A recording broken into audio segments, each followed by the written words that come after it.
I'm Logan Crawford, and right now on Spotlight, we're exploring the captivating world of Katherine Ann Wynne's remarkable book. It is called A Cabinet of Dreams. This collection of short stories, plays, and excerpts delves into the mysterious origins of a writer's words. Join us as we uncover the creative process behind crafting worlds that blend reality and imagination. We're delighted to have this very talented author join us once again here today on Spotlight. We thank the team at Books to Life Marketing for helping us put her in the spotlight today. And we ask viewers like you to support authors like her by subscribing to our channel and by purchasing her remarkable book. The links are below this interview. Katherine, great to see you here today on Spotlight. Well, it's wonderful to be here with you, and I love your description of writing. Well, thank you so much. I'm glad I was able to capture it. A little bit of your eloquence perhaps has rubbed off on me. Let me ask you this. What inspired you to compile A Cabinet of Dreams, and how did you select the pieces that would be included in this collection? Well, I had written a lot of short stories, plays, short plays, some of them produced, some of them not. The short stories had not been published, and I thought this would be a good idea to publish them. I have another book, The Animals of Fernwood Cottage, where during COVID's lockdown, I had friends who were very unhappy being isolated. So I sent them little short stories, true stories about our animals at our house in Pennsylvania. And I got to thinking, well, they cheered them up. Maybe it would be good to do a book of that. So I did that. And then I also have all these stories of my rather astonishing family.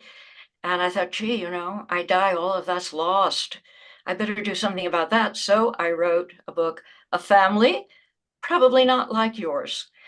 And so there are my new 3 books, and we're here to talk about A Cabinet of Dreams, which is my short stories and so forth. But more than that, it's about where a writer gets her words.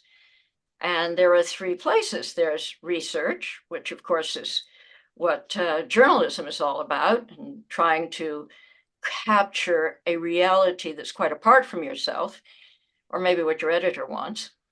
And then there's imagination, where you go through all these different ideas. Who are your characters going to be? What's your next scene? How are you going to deal with that scene? What scenes you're going to use? It's like going through a card catalog or a computer. You pull up these ideas. And, oh, no, that's not going to work. I'll try something else. It's work. Imagination is work. And then there's a third thing that some writers call their muse, or their inspiration, and I call vision, although sometimes it's auditory. I cannot offer any suggestion of where it comes from, but it just comes. And I can give a really striking example of it. I was commissioned by the New York City Parks Department Historic House Trust to write a one-man play for their Poe Cottage in the Bronx. And I did all my research, read everything. Poe wrote everything I could get my hands on about Poe. No idea at all what I was going to write. And then one morning I woke up and I said to my husband, Peter, don't bother me today. I'm going to write. And I sat down at my computer. I got up what I thought was 2 hours later. It was 16 hours later. I had no idea of what I had written, if it was even coherent. I had him print it out and read it. And I said, Peter, is it readable? And it not only is readable, but the opening of An Evening with Edgar Allan Poe, there were several Poe scholars there and said, where did you get this? They thought I'd found some stash of Poe autobiography. And there it is. There's a beautiful audiobook of it by Christopher Kendricks that's just now available from Audible, the whole play, and it's available as a book. Wonderful. But Got to see this play performed? Did they perform it at the oh, yes, Poe it Cottage? ran for 2.5 years as dinner theater at the Waverly Inn in New York's Greenwich Village, which was Yeah. not far from a place where Poe lived. it was very nice. And hearing about how Poe starved, it was a good thing to be able to have dinner too. So it went on until the restaurant was sold and they turned the room into a sports bar. But it was fun. That's wonderful. So your cabinet of dreams is basically your filing cabinet, whether it's literal or figurative, where you've been keeping all of these works over the years, and then you decided to select what you felt were the best or the most pertinent. I love them all. They're all there. Almost everything that I could still find is there. And there are actual dreams, there are short stories, there are short plays, there are excerpts from books, some published, some not published. None of the stories have been published before. And I say there are actual dreams in it. I think one of my favorite stories is titled Dead Adelaide, or Lord Byron's Lovely Ghost. Lovely Corpse, excuse me, where'd I get that? There are ghost stories, but it's Byron's Lovely Corpse, which is about a courtesan in Regency period. She's also a spy, and she is the sleuth who solves this mystery with her sidekick, who is a Barbary-8. I had fun writing it. Amazing, amazing. That sounds wonderful. Do you have an excerpt from the book you could share with Oh, us? I do, I do. I thought something short enough. I run a competition to write a play on the coal strike of 1902 for the celebration of American labor in Scranton, the Scranton Cultural Center. So this, and they were also, after I got this commission, they also were going to do a documentary. So I had to make my stage play as different from the documentary as possible. So I wrote it all in verse. Wonderful. So it deals, here is a miner talking about his feelings about mining. I interviewed a lot of old miners from the mines here, their families. I read up what I could on it and wrote what I could, and it went in verse. Wonderful. This is the cheerful miner's song. The rumble, the grumble, the tremble of the earth, as she heaves with a groan and a sigh, she breaks loose from the deep with a cry, letting go, spilling rock, heaving cold, broken coal. Boulders drop, stone walls fold, ceilings burst with a roll and a sigh and a tremble that makes a man crumble. But the earth, she don't die, she gives birth. So that's Amazing. That's beautiful. That is yeah, beautiful. It really captures, I think, the essence of being a coal miner and yeah. working underground and what he They deals loved with. it. Yeah, You know, they say, oh my gosh, poor coal miners getting black lungs. They loved it. They knew how to get from Forest City to Wilkesboro all underground because all amazing. these mines were linked. Fascinating stuff. And it makes quite a play with there. I was told not to be too tough on business. So I gave the love scene to JP Morgan, who did fall in love with a young woman named Amelia Sturgis, who died very young. And so they have the love scene.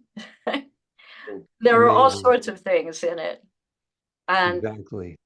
but the Poe thing, where one gets what one gets, I could not say, but I know that other authors experience this too.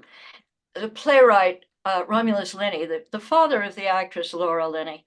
My husband Peter was a theater critic, and I met Romulus after seeing his play, The Sorrows of Frederick.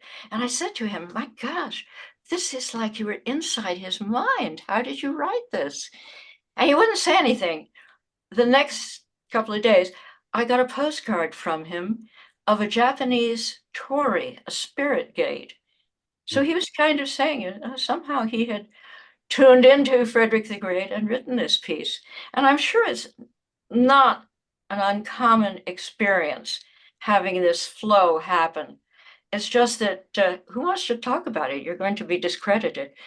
And what I've done in my own writing is I never write down what I have just gotten without doing the research, either being to the place and seeing that's the lay of the land actually there, or finding the documentation for it. In one case, Simon my book, it's also out now on audio, the early years. He's in Palestine, and his cousin Philippe de Montfort is very wealthy and head of the Christian community, which was by that time 100 years old in Palestine. And I said, sitting on my couch in my living room, what was the source of Philippe's wealth? And I got, he had sugarcane fields and a sugar refinery in Accra. I said, "Oh, come on now, that can't be." They used honey. They didn't have sugar. Next time I went to the New York Society Library, where I was able to do most of my research, and they had open stacks for members. I opened Runciman's History of the Crusades, which is the finest work on it, and there the footnote that Philippe de Montfort had sugarcane fields and a refinery in Accra and sold sugar in cone shape to France. So, but I never trust what just comes without making sure that this is so by Right. external proofs. Right. Well, it was interesting when you were talking about how the inspiration comes. It reminded me of being an actor. Once in a while, you really get into the skin of the character, where you really feel like the tears are flowing naturally and the heart is pounding as it would as if the character was experiencing the emotions.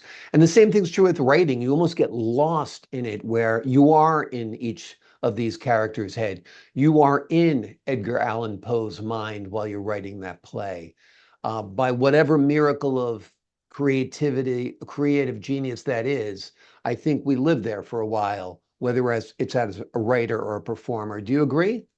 Absolutely. I really like you're taking the example of actors, Yeah, because in some cultures, it is believed the actor takes on the god or the character. There is so much more to our world than we know. I exactly. sometimes wonder, what is all of this uh, dark energy or whatever? We have barely skimmed the surface of our realities. Exactly. No, I fully agree with you, and that's what's wonderful and mysterious and still captivating after all these years about life. And a large part of that is the creative process, which you no doubt have honed in on 110%. The name of Katherine Ann Wynn's book is A Cabinet of Dreams. It is a wonderful collection of short stories, plays, and excerpts. It is an amazing book. It is a book that'll help you get your own creative mind in order, Yeah. and you'll delight in the words that she has collected and created over the course of years. Katherine, thank you so much for joining us here today on Spotlight. Well, thank you ever so much. It's absolutely a delight to be with you. Well, I appreciate it, and right back at you. The delight is mine. And to the folks at home, I'm Logan Crawford, thanking you for your time this time. Until next time on Spotlight.